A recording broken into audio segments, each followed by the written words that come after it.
بسم اللہ الرحمن الرحیم۔ السلام علیکم محترم سامعین اور عزیز طلبہ کرام، امید کرتا ہوں کہ آپ تمام احباب خیر و عافیت سے ہوں گے۔ آج کا ہمارا سبق نمبر 79 ہے، جس میں ہم شاعر قیس بن زہیر کو پڑھیں گے۔ تعارف پہلے سنتے ہیں۔ ان اشعار کا پس منظر یہ ہے کہ حذیفہ بن بدر جنگ سے بھاگ نکلا۔ حذیفہ بن بدر یہ جنگ سے بھاگ نکلا، اس کے ساتھ حمل بن بدر بھی تھا۔ دونوں بھاگتے بھاگتے گرمی کی شدت کی وجہ سے ایک جھیل جس کا نام تھا جفر الحباءتی میں جا پڑے، وہاں پڑ گئے۔ دشمن کو ان کا پتہ چلا، وہ ان کے پیچھے ہو لیے اور جھیل پر پہنچ کر حذیفہ اور حمل بن بدر دونوں کو قتل کر ڈالا۔ شاعر حمل بن بدر پر مرثیہ خواہ ہے، ان کو یاد کر کے یہ اشعار کہتا ہے۔ آئیے اشعار پڑھتے ہیں اور سمجھتے ہیں۔ وقال قیس بن زہیر یرثی حذیفة وحملا ابنی بدر، تعلم ان خیر الناس میت على جفر الهباءة لا يريم، ولولا ظلمه ما زلت أبكي عليه الدهر ما طلع النجوم، ولكن الفتى حمل ابن بدر بغى والبغي مرتعه وخيم، أظن الحلم دل علي قومي وقد يستجهل الرجل الحليم، وما رست الرجال وما رسوني فمعوج علي ومستقيم۔ ترجمہ سمجھتے ہیں۔ تعلم بمعنی اعلم، اعلم جان لو۔ مخاطب سے کہتے ہیں اعلم، تعلم جان لو، ان خیر الناس میت کہ بہترین آدمی مرا ہوا ہے، علی جفر الحباءتی جو جھیل ہے جس کا نام ہے جفر الحباء یا جفر الحباء جھیل، اس پر جو بندہ مرا ہے وہ خیر الناس یعنی بہترین آدمی جو مرا ہوا ہے اس جھیل پر، لا یریم کہ وہ اب وہاں سے علیحدہ نہیں ہو سکتا، اب وہ وہاں سے زائل نہیں ہو سکتا، وہاں مر چکا، اب وہ تو وہیں پر مرا پڑا رہے گا۔ ولولا ظلمہ ما زلت ابکی، اگر اس کا یعنی حمل بن بدر کا ظلم نہ ہوتا تو میں ہمیشہ اس پر روتا۔ ما زلت ابکی تو لا ازال ابکی و ابکی و استمر فی البکا، میں استمرار کے ساتھ مداومت کے ساتھ روتا، لیکن اس کا ظلم تھا، اس نے ظلم کیا تھا پہلے۔ ولولا ظلمہ اگر اس کا ظلم نہ ہوتا، ما زلت ابکی تو میں اس کے لیے روتا، علیہ الدہر پورا ایک زمانہ، ما طلع النجوم جب تک ستارے طلوع ہوتے ہیں، یعنی تو میں ہمیشہ اس پر روتا جب تک ستارے طلوع ہوتے رہتے ہیں، یعنی قیامت تک۔ ولیکن الفتى حمل بن بدر مگر جوان حمل بن بدر نے سرکشی کی، بغا سرکشی کرنا، لیکن الفتى لیکن جوان حمل بن بدر نے بغا سرکشی کی تھی، والبغی مرتعہ وخیم اور جو بھی سرکشی کرتا ہے تو سرکشی کی جو چراگاہ ہے ناموافق ہے، اور اس کا جو نتیجہ ہے وہ یا اس کا جو خمیازہ ہوتا ہے وہ بہت برا ہوتا ہے، ٹھیک ہے۔ تو اس لیے اس نے سرکشی کی اور ظلم کیا، اور ظلم کا بدلہ ظاہر ہے کہ برا ہوتا ہے۔ اظن الحلم دل علی قومی کہتا ہے میرا خیال ہے کہ میری بردباری نے میری قوم کو مجھ پر ظلم کرنے کی راہ بتلائی ہے۔ اظن الحلم میں جانتا ہوں کہ میرا جو صبر ہے بردباری ہے، دل اس نے دلالت کی، اس نے ابھارا، علیہ میرے اوپر، قومی میرے قوم کو، میرے صبر اور بردباری نے میرے قوم کو میرے اوپر ظلم کرنے کے لیے ابھارا۔ وقد یستجہل الرجل الحلیم کیونکہ اگر بردبار آدمی بھی جاہل بن سکتا ہے، ہو سکتا ہے کہ ظلم کرنے کی راہ بتلائی ہے، اور کبھی بردبار آدمی بھی جاہل بن سکتا ہے، یہ بھی اس کے ذہن میں رہے، اگرچہ میری قوم مجھ پر ظلم کرتی ہے تو یستجہل الرجل الحلیم کبھی کبھی بردبار آدمی بھی جاہل بن جاتا ہے۔ ومارست الرجال وما رسونی اور میں نے لوگوں کو آزمایا، مارست الرجال میں نے لوگوں کو آزمایا ہے، وما رسونی اور لوگوں نے مجھے آزمایا ہے۔ مارسا یمارسو کسی کو پرکھنا اور آزمانے کے معنی میں آتا ہے۔ فمعوج علی و مستقیم، تو جب میں نے آزمایا اور پھر بعض میرے ساتھ ٹھیڑے تھے اور بعض سیدھے، بعض ٹھیڑے بعض سیدھے لوگ مجھے ملے جب میں نے لوگوں کو آزمایا۔ معوج ٹھیڑا، ھذا قلم معوج، یہ قلم معوج یعنی ٹھیڑا ہے، وھذا قلم مستقیم وھذا رجل مستقیم۔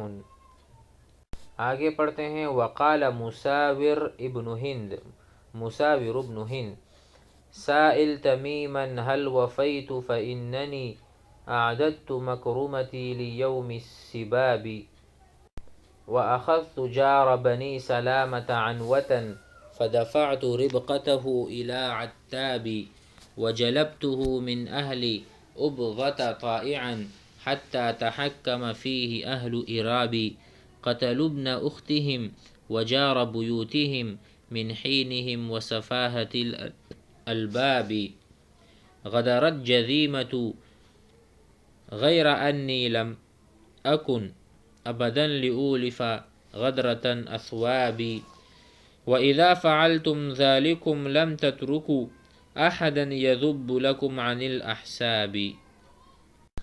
پس منظر کچھ یوں ہے۔ وقال مساور ابن ہند، کہتے ہیں کہ یہ شاعر یہ عبسی اسلامی شاعر ہے، اس کی کنیت ہے ابو السمعاء۔ ایک شخص نے بنو جزیمہ سے دشمنی کر کے بنو سلامہ کے ہاں پناہ لی، تو بنو سلامہ شاعر نے اس کو گرفتار کر کے بنو جزیمہ کے حوالے کیا۔ اس کا خیال تھا کہ وہ اس کو معاف کر دیں گے، اگرچہ ان کے دشمن لگتے تھے لیکن ان کے تعلقات تھے ان کے ساتھ، مگر بنو خزیمہ نے کیا کیا، ان کو قتل کر ڈالا۔ اب شاعر جس نے وہ ان کی تحویل میں دیا تھا، ان کو لوٹایا تھا، وہ اس پر ناراضگی کا اظہار کر رہا ہے اور وہ کہتا ہے سائل تمیما هل وفیت فإننی، اے مخاطب یا اے مخاطب بنو تمیم سے پوچھ، سائل تمیما، سائل سوال کرو، تمیما تمیم سے، بنو تمیم سے، هل وفیت فإننی کیا میں نے اپنا وعدہ پورا کیا، اعددت فإننی اعددت کیونکہ میں نے تیار کیا تھا، حیأت مکرمتی لیوم سبابی کیونکہ میں نے اپنی عزت گالی گلوچ کے دن کے لیے تیار کر رکھی تھی، یعنی کہ سب لوگوں پر گالیاں پڑیں گی لیکن میں بچا رہوں گا، اس لیے میں نے اپنی شرافت کا اظہار نہیں کیا، میں نے آپ کو بندہ دیا اور آپ نے قتل کر ڈالا۔ تو کہتے ہیں کہ میں نے اپنی شرافت کو اس دن کے لیے کہ جب لوگ گالیاں دیں گے تو میں بچ جاؤں گا، اس کے لیے میں آج تک آپ کو برا بلا میں نے نہیں کہا اور نہ میں نے اپنی اکڑ دکھائی یا میں نے کوئی بد اخلاقی کی۔ تو حل وفیت کیا میں نے وفا کی بات، کیا میں نے آپ کو چیز دے دی۔ آگے کہتے ہیں وَأَخَذْتُ اور میں نے پکڑا، جارا بنی سلامتا اور میں نے بنو سلامہ کے پڑوسی کو زبردستی پکڑ لیا، عنوتاً قہراً، عنوتاً قہراً یعنی غلبے کے ساتھ اور زبردستی، فدفعت ربقتہ الی عتابی اس کے بعد میں نے کیا کیا کہ اس کی رسی عتاب کو دے دی، عتاب کو دے دی یعنی بنو جزیمہ کے ایک بندے کو دے دی کہ اس کو لے لو اور اس کو معاف کر دو، لیکن کیا ہوا آپ کو پتہ ہے، قتل کر دیا۔ فدفعت ربقتہ، ربقہ ای حبلہ، ربقہ حبل اس کی رسی میں نے ان کو تھما دی، میرے ذہن میں یہ تھا کہ چھوڑ دیں گے۔ وجلبتہ من اہل ابضۃ طائعا اور میں نے اس پڑوسی کو اہل ابضا سے اپنی مرضی کے ساتھ کھینچ لیا تاکہ اس کے بارے میں اہل عراب فیصلہ کر سکیں، حتیٰ یہاں تک کہ تحکم فیہ اہل عرابی تاکہ اس کے بارے میں فیصلہ کر سکیں اہل عراب ماء لبنی عنبر، کہ بنی عنبر والے جو لوگ ہیں وہ ان کے لیے فیصلہ۔ مقصد یہ ہے کہ میں نے اپنی خوشی کے ساتھ بغیر کسی دباؤ کے اس کو گرفتار کر کے عتاب کے حوالے کیا تھا، ٹھیک ہے۔